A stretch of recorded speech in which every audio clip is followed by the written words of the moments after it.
Now, anybody who watches dirt racing or is a dirt racer themselves knows that this sport is extremely, extremely dangerous, and I'm going to be going over some examples and explaining why and some measures that can make it safer.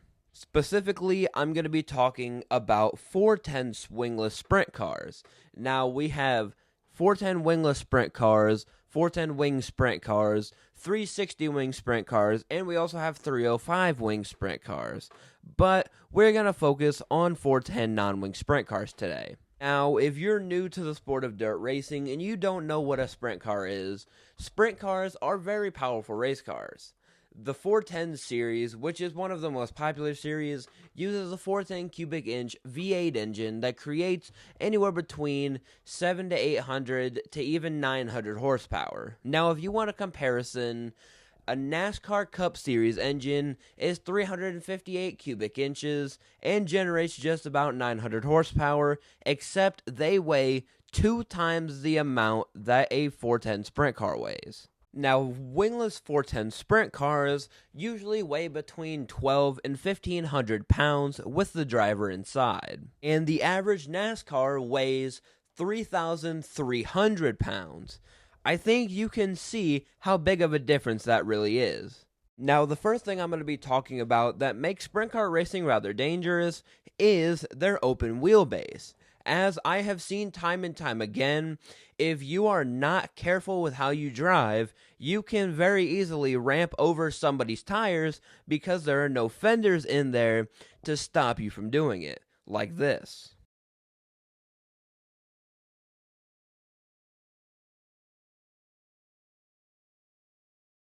And also staying on the topic of wheels, there is also the chance that the wheel can come off if you don't tighten it enough, or maybe if something breaks, like this one.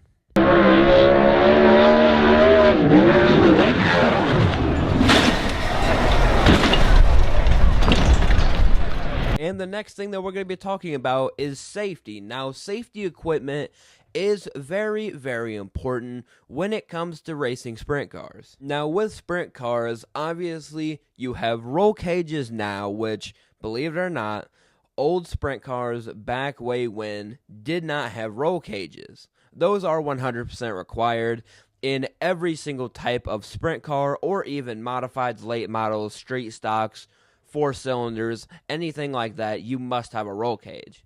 And then you also have something like a Hans device. Now, if you don't know what that is, I'll pop one up on the screen right now. And basically, a Hans device is a head and neck support device. It is a critical piece of safety equipment in all types of motorsports. It's designed to reduce the risk of a head and neck injury in the event of a crash. Now, if you've seen a sprint car rollover, it is a lot of motion, a lot of jerky motion, and if you don't have a device on like this, if you have your heads trying to swing around, it will not be good and could result in injuries such as a broken neck or lacerations on your neck. Now, most people might know Hans devices like from Formula 1 and NASCAR, but it is making its way into a whole lot of different motorsports. And using the USAC series, which is a very big series that runs non-wing sprint cars, they require all drivers to wear Hans devices or similar head and neck restraint systems. And the next type of safety equipment I'm going to be talking about, which I'm also going to show a video on why these are very much so needed and necessary, are arm restraints. Now, arm restraints are basically what you would think they are. They consist of straps that are worn around a driver's arms and are attached to the racing suit or harness to keep them, in the event of a rollover, from flailing around and breaking your arms. They keep your arms inside the car and right by you so you don't hurt your hands or arms or shoulders or anything like that. This video I'm about to show you, he did survive. I do not include fatal crashes in this video, but this was from Greg Steffens or Stevens. I hope I'm saying his last name right. This is from 1998 at Kokomo Speedway, which is a racetrack that's only about an hour and a half to 2 hours away from my home. Wheel of the car he's named Jesus, and tonight he'll be in dire need of a prayer.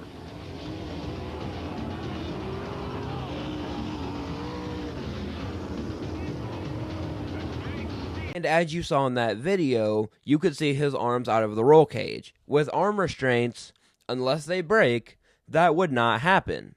And with that crash, he would end up breaking both of his arms. And I'm going to use USAC as another example. The reason that he did not have these on, or I'm speculating that he did not have these on, was because, I'm going to use USAC as another example, their safeties did not require these until the year 2003.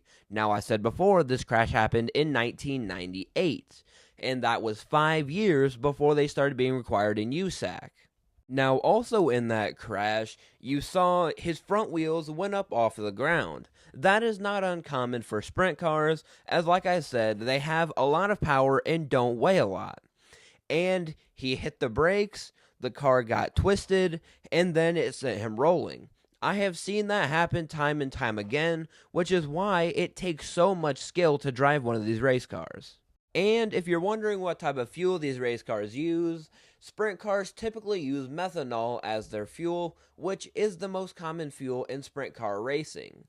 And why would they use methanol? Well, methanol has a high energy output, it provides more power and higher performance at high engine speeds, such as sprint cars. And while methanol is standard for sprint cars, some tracks or series have specific regulations or fuel requirements that might allow or restrict certain types of fuel.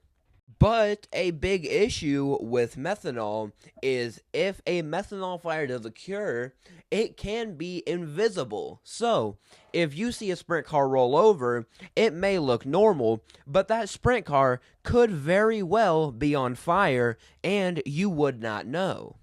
So while methanol does not catch on fire as much as, say, regular gasoline, it can be more dangerous because unlike gasoline that shows a big, bright, visible flame, methanol doesn't have that. And with these fires being possible, every driver has to wear a flame retardant suit. But I have seen videos online that not every racetrack requires drivers to wear flame retardant gloves. Now, my personal opinion, I believe that flame retardant gloves should be 100% mandatory. I've seen arguments online with drivers saying that they aren't comfortable and they're just more comfortable driving with their bare hands. But one of the biggest problems with that is if your car is on fire, the car's body is metal or aluminum, stuff like that, that gets very hot when it is on fire. So when you're trying to climb out of a race car, I don't think that you want to have your bare hands on a very hot surface. Also, if the inside of the car is on fire, it will protect your hands from being on fire. Me personally, I like my hands. I enjoy having hands, and I don't like my hands being burned. So the last part of this video, I'm going to talk about some ways that can make sprint car racing safer. Now, obviously, the first step would be making stronger and advanced roll cages, which these roll cages get stronger and more advanced every single year because we have stuff like what happened to Justin Owen, where he started rolling over and hit cage first onto the wall and would pass away from his injuries. Now, I'm not saying that a stronger roll cage would 100% prevent this, but obviously, it would make it harder for that to happen. Now, another debate online that I have seen are if tracks should have walls surrounding the entire area. As the track that I go to, the Butler Motor Speedway, only has walls on the front stretch where the grandstands are, and they have a big banked hill over the entirety of the rest of the racetrack. Now, some people prefer this because if you are running at a very high speed, such as sprint cars do, going between 90 and 150 miles per hour, going from that to a dead stop or almost a dead stop by hitting a wall can be very dangerous, and letting a car flip over the hill, while obviously more rollovers can cause more damage, it'll also give you time to steadily build your speed down until you get to zero, which could be safer.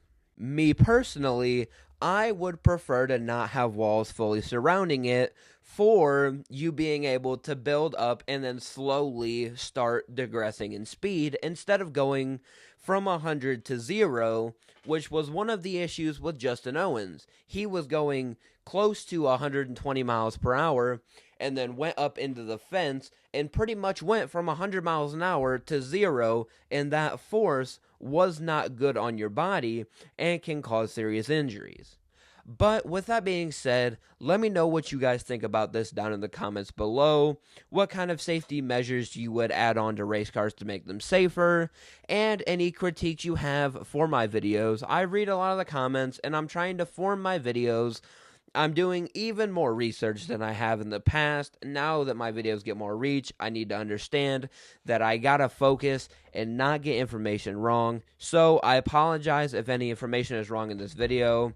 I'm upping up my research. So hit the like button, subscribe, and I will see you guys all in my next video.